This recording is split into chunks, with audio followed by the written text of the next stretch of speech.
Your News 4 update, powered by the Bomarito Automotive Group. Good afternoon, everyone. Thank you for choosing News 4. I'm Claire Kellett. Here are some of the stories making headlines for us. In St. Louis County, the push continues to allow more youth sporting activities. In St. Louis County, parents and students planning to march 6:30 tonight outside the county government buildings in Clayton. Thousands have been calling on County Executive Sam Page, even Governor Mike Parson, to lift restrictions on youth sporting activities. The continued push to allow youth sports follows a failed effort yesterday on Tuesday to limit County Executive Sam Page's power. The measure addressed the county executive's power to declare public health emergencies. A bill introduced by 2 council members was voted down during Tuesday's meeting. The council did, however, pass a measure that encourages schools to resume in-person learning and allow sports to be played, but that was a symbolic measure. It has no teeth to change policy. The state of Missouri taking action right now to protect election workers for the November election.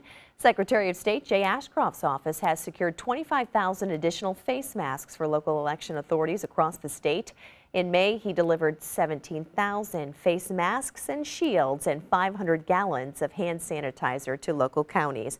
For a quick check of the forecast for you this afternoon, we send things now to meteorologist Matt Chambers. Claire, nice to see you. Good afternoon, everybody. Wildfires out west. A hurricane came ashore along the Gulf Coast this morning. We're stuck here in the middle of the country with relatively quiet weather, and I think for most of us, that's just fine. Things are going to get shaken up just a little bit here. Notice the blue line off to our north and west. That's a cold front, and that's approaching, and it's going to do a couple of things. First of all, change the temperatures around just a little bit. Secondly, bring us a chance for rain. That doesn't arrive until really the overnight hours, early morning hours tomorrow.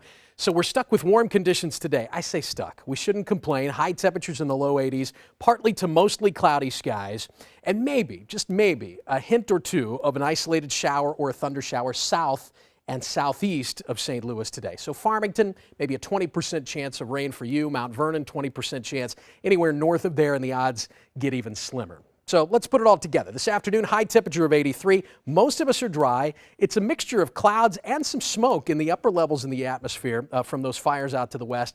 I won't call it hot, but I'll call it seasonably warm, 83 degrees. Not much of a breeze. What little wind there is, since we're still ahead of the front, is out of the southwest. That's today, 83, hazy, warm, partly to mostly cloudy skies. Then overnight tonight into early tomorrow, that cold front moves through. That's why we go from 83 today to 78 tomorrow. And even more enjoyable weather, I think, from Friday as Rosh Hashanah begins into the weekend as well. But be advised, a spot shower not out of the question again tomorrow on the backside of that front. Again, the better chances, and they're not all that high, but the better chances will be south and east of St. Louis.